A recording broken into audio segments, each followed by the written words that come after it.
and welcome to MPL Presents Cricbuzz Live. I'm Gaurav Kapur. With me, of course, Pommie and Joy still here. We have seen some incredible batting by the Delhi Capitals. We had cars that usually go really fast, couldn't get into top gear. And we had number 9, 10, 11, not known for their batting prowess, given you, what, like 22 runs in 9 balls? Absolutely. Yeah, they've given you 28 runs in the last 2 overs. That's Amit Mishra, Ishant Sharma and Trent Bolt. And they've got them to what you'd probably say is respectability, Pommie. It's 147. It looks much better than it was looking just 12 balls ago. True. Looking a lot better right at the end. You know, 3 or 4 overs before, you thought, oh dear, they're not going to get a score, despite it being a final. An elimination game, you think, oh, I can't get 120. Nobody wins a game with 120. But with 147, there is an outside chance. I say an outside chance because it actually looks a decent wicket. Yeah. Yes, it's spun a little bit, but those who've played shots seem to kind of get going somewhat and be able to play some nice shots. Some incredible shots. There's that one shot, actually. Oh, Rutherford of Harbhajan. That's an unbelievable shot. And how you can play that and then kind of get foxed by choosing the wrong one to try and hit off the front foot. And it's been the same sort of thing, I think, all the way through Delhi's batting, where you can't pick out that your bowlers have been too clever for you or anything like that. They've just kind of made errors all the way through, whoever it's been. And it's led to them not getting a flow after starting really well and having some sort of tempo that was good. And I still point to the bit where Shikhar gets slowed down because he gets starved of the strike. And it can happen in any game. It's not anybody's fault, but they're little things that you probably would want to pay attention to if he gets going. And if we look back probably to other games in the whole tournament, when he has been going, the secret, without thinking about it, has been he's been able to farm the strike as well and stay on strike, and the onslaught is that bit longer, and the 6 overs is maximized or optimized by him being on strike. When he wasn't, he gets out, and then it's difficult to get the flow again of the innings, and they just never get going. We, of course, are way off in our predictions with the MPL Super Couch, so nobody gets that. But I do notice that Joy has a pen in his hand. Yeah. So what do you have for us this evening? No. All I'm saying is this pen in my hand is exactly like the pen or the sort of digital pen that the man from Hawkeye had in his hand.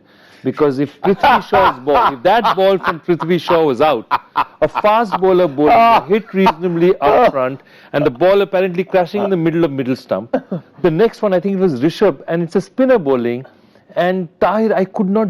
No, it wasn't. It was Rutherford. Rutherford. Yeah. So the disbelief on Tahir's face, on Watson's face, that's saying, if that one was okay, that was 50-50, okay, it crashed at all the stumps. The next one went right over that stump. So what exactly is happening with this Hawkeye? I just couldn't understand. They compensated for the altitude they didn't give Prithvi's ball by giving some extra altitude to the Rutherford ball. It's like these grace marks you had from other subjects. For me, listen, we looked at that and you went, 1 second. Prithvi, that didn't look out, and Rutherford, that looked out, right? So, and you're just predicting, and when you see the front angle, just to add to that, when you see the front angle, it's like Prithvi's ball, you're seeing the delivery to him, is hit him, and it's sort of flatlined. No, it's given up. You've done a fair bit of bowling, Pommie. Yeah, so balls don't flatline after hitting a batsman. Yeah, so whilst I'm going to give my emotional assessment, and then I'm going to give an analytical one, which which is a position that we must take. And I love our nice couches here, and especially when we've got the 2 cricket balls on top as well. Don't have that one right now, but emotionally you sit there and you go, come on, what is that? That's utter rubbish. There's no ways that can happen. There's, and over and over again, I say it, you say it, you say it, you, wherever you're watching from, you're saying it sometimes as well. But shift to what would be an analytical sort of analysis or take on things. You can't have this technology and say that it is, 98%, they say, correct, in terms of prediction. and then we sit and say, no, that's not out. We know better. It doesn't look like it, so we're right. Yeah. We kind of contradict ourselves that way. I'm happy to contradict myself, but I'm saying there is this technology that we say is so good and it helps umpires. We're happy to take it sometimes, and we're not happy to take it another time. Let me talk to you about another technology which I have a lot of faith in, which is a speed gun. Right. See, it's rubbish. Because it's rubbish. That's you showing your faith right there. No, just wait a minute. It's simple math. Speed gun triangulates. Right. Okay? So you're bowling like this. Right. So in a speed gun, you will never get pace, the actual pace shown on a bouncer because the ball is traversing a much distance. Yes. So what you will get in a speed gun is if I bowl a fast Yorker or a fast full toss, that's the only way the speed gun will show me a faster rate. But the point of it is that's not a faster ball than the bouncer. The fact of it is that the bouncer just traversed more time, more space. Similarly, the technology that basically does what you're doing, you're seeing a certain course and then predicting. I submit to whatever little I know about predictive Hawkeye technology, and I used to do Hawkeye, I used to work on Hawkeye systems for ESPN Star Sports. It is an inaccurate method. Not inaccurate in the sense that it's always wrong, but the problem is the way the parameters are built, you can have mistakes in it. And see, I don't have a problem with Hawkeye or something like Cyclops, where it's a simple thing which is predicting, here's where the ball is hit, I can actually see where the ball is hit. I have no problem with Hawkeye till it shows the point of contact of the ball. The problem is the prediction from then onwards, how it's moving, and I think that is the one place where, it's just like the speed gun. So I love it as a technology because it adds a dimension to the drama of the game.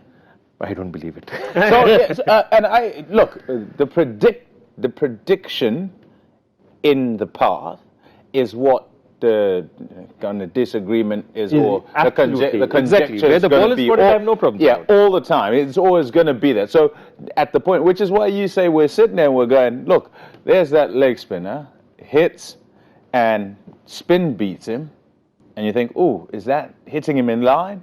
Is it turning past leg stump? That's what I thought anyway. When I looked at it, I thought, that's plumb. If it hits him in line, that's plumb. It's going to be hitting the stumps. Hitting in line was the only question there. You're thinking, well, if he's just got outside, he's lucky. And if he hasn't got outside and it's hit him in line and sort of hit him middle and leg rather than off, then it's going to miss leg stump. But none of that. It hit him perfectly right. Hit him on off, and it's in line. It's not orange. And then you look and you go, what? Over? And over middle.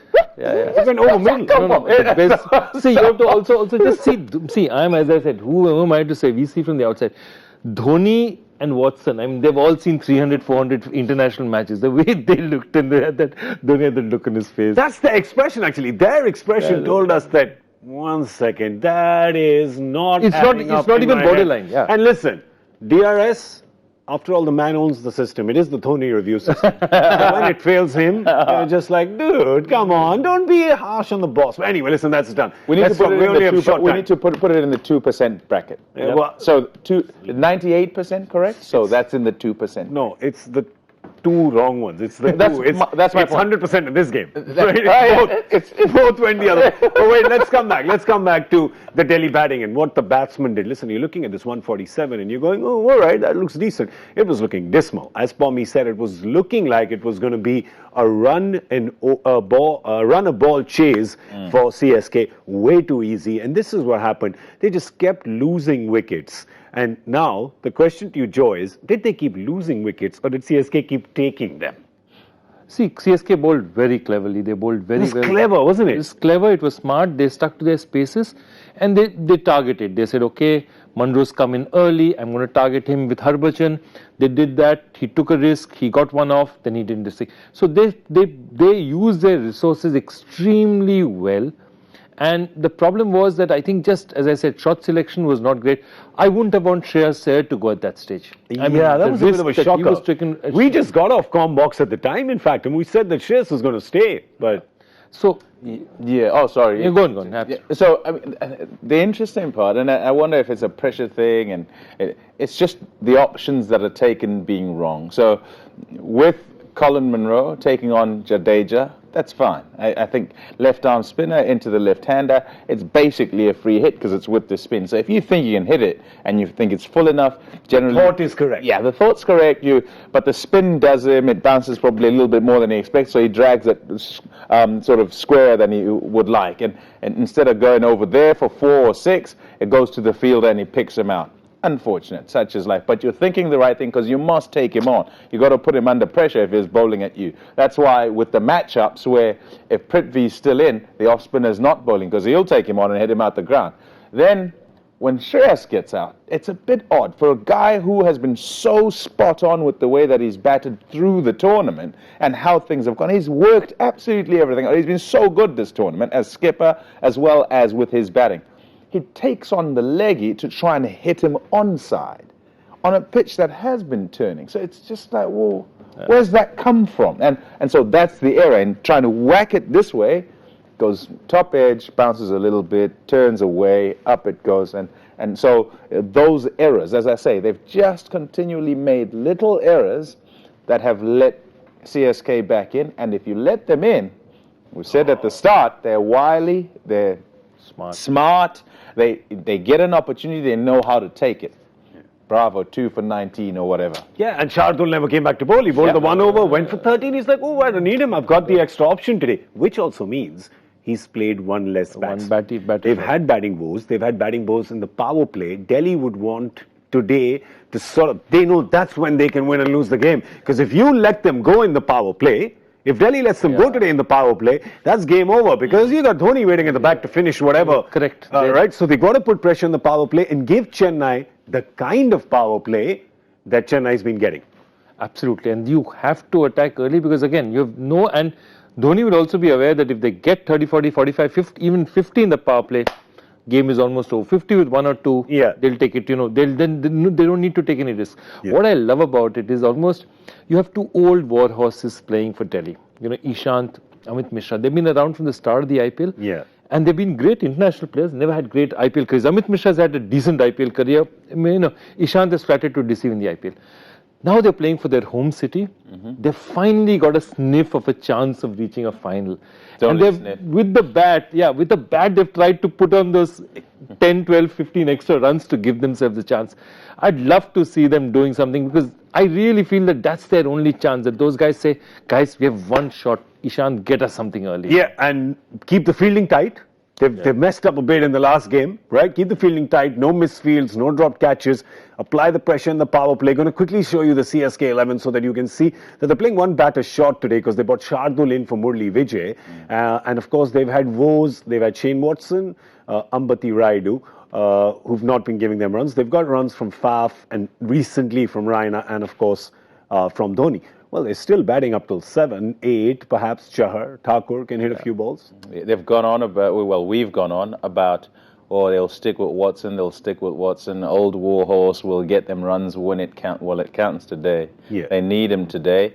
And it's also interesting in that you're talking about Ishant Sharma. That's who they're going to look to for wickets up at the front. Yeah. And they need him to think wickets, to strike. They need 3 wickets in the power play. Yeah. Because if they don't get 3 wickets in the power play, I agree.